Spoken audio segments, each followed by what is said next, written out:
Grand evening. Hi, my name is Leonard Munson, the psychic astrologer. My website is readingsbyleonardtmunson.net. The weekly overview, Taurus Virgo Capricorn, from January the 22nd to the 29th, 2026. Let's talk about, have you learned your lessons from the 9-year, which was letting go, cutting losses, realizations, and ending. And now we're in the 1 year, but there's still residue from the 9-year cycle left. So we got to clean up this residue that's something to do with love and romance.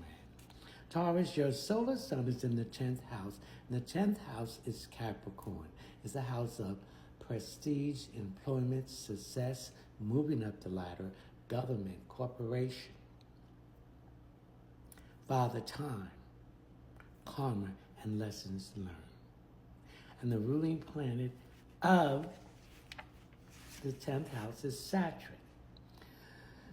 So Saturn is in Pisces. So in anything that had to do with love and romance, there was a lot of backstabbing.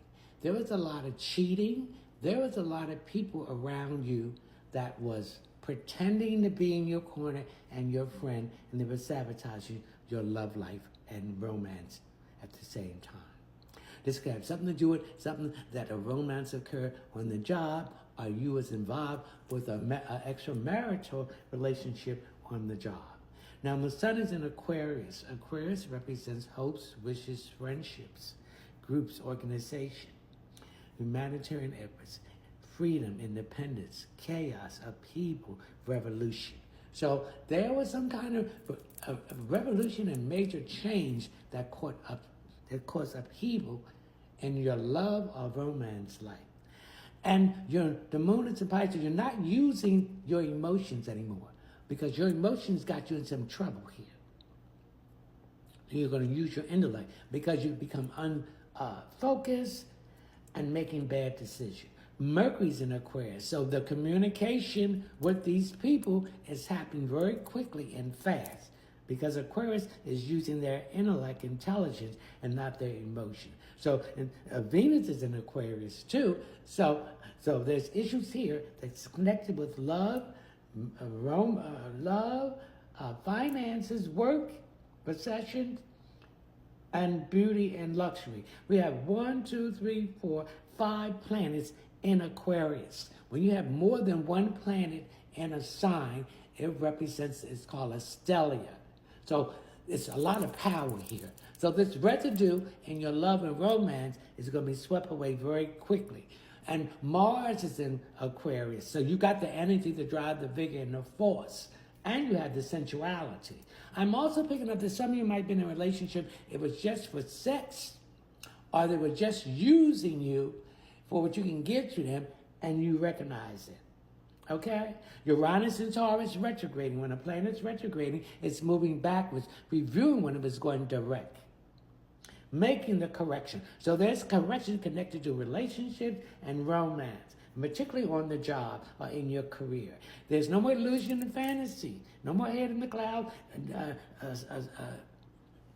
Taurus, and this connection. No confusion, lie, deception. You're clearly now, no more brain fog. And this has been bothering you for quite a while, Taurus, and it's been below the surface. Now it's coming to the surface so you can have freedom and independence. This is the lesson you need to learn in this lifetime, Taurus, about love and romance. You did not use your intuition. You fought it and went against it.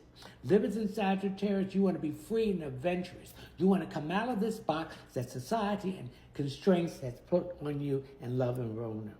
You're no longer the victim, the wounded warrior, thinking in the scarcity and in a flight or fight in love and romance. You are now a survivor and thinking positive of abundance. Taurus. The next sign is Virgo. Virgo. Your solar sun is in the 6th house, which is your house. The 6th house is Virgo. It deals with work, service to others, and health. Okay? And its ruling planet is Mercury. Virgo deals with details, analyzing, doing things in a methodical way, making a decision and living with it, and stop overthinking it, okay?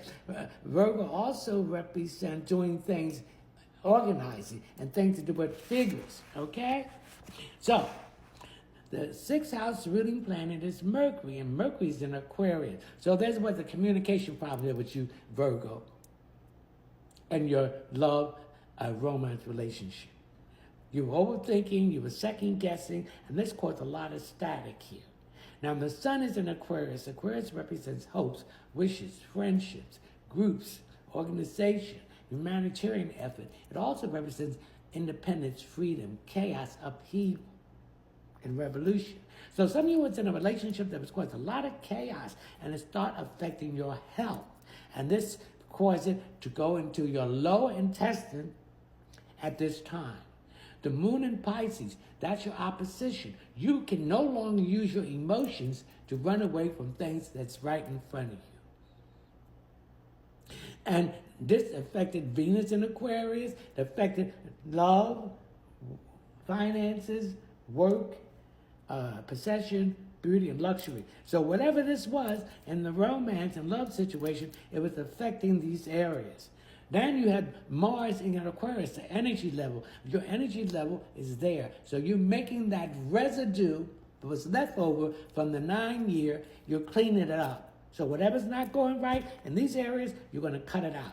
Jupiter in Cancer retrograde, when a planet is retrograde, is moving backwards, reviewing when it's going to wreck, correcting it. So there was some correction with your roots, your foundation, your family, your home, security, and women. Okay? There was some backstabbing. There was somebody double dipping in your relationship. There was your secret enemy. And Uranus and Taurus retrograding. Again, affect love, money, work, possession, beauty, and luxury. No more illusion about this, Virgo. You see what it is. No more brain fog. You see clearly now. And this has been bothering you below the surface. Now it's coming to the head, and you're free and independent from it.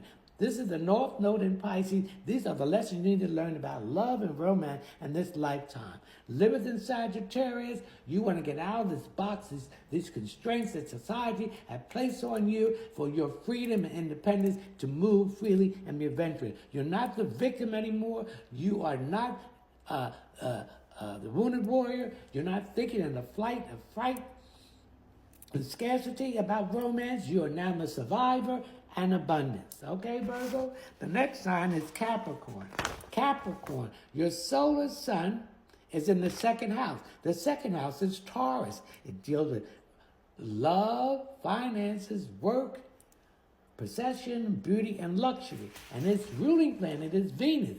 Venus in Aquarius. So here's this residue from the 9-year being cleaned up. So there's some residue left from last year that deal with your love and your romance. And you want freedom from it. So what is not working, you're not going to be involved with it, okay? Mercury's in Aquarius, moving these things out, communicating what you want now. A lot of this is that you don't love yourself and you're setting for less, okay? Mars in Aquarius, the energy level will be there for you to move forward. Jupiter in Cancer retrograding. When a planet is retrograding, it's moving backwards, reviewing when it's going to wreck. And so there's some issues about love and romance connected with your roots, your foundation, your home, your family, and security. And there was some backstabbing. Someone was cheating on you, okay? You not got delusion and fantasy. You're seeing things clearly now. This has been bothering you under the surface, and it's coming to the top. You have not been dealing with these issues about love and romance. You've been pouring other people's cups up, but yet you were not pouring your cup up, Capricorn. Okay? So no more hate in the clouds, fantasy, illusion, deception, lies. You brain fog, you see clearly about any romance or relationship you're in. This is a lesson you need to learn in this lifetime, Capricorn, but the North Node in Pisces. You did not trust your intuition. You didn't go with the first thing you felt, and then you got the second and third. You got confusion. So some of you was in a relationship that you know is no good, that the person was using, you continue to do it. Capricorn, living in Sagittarius. You want freedom, independence, and adventure. You want to come out of this constraint that society has put upon you. You're no longer the wounded warrior, the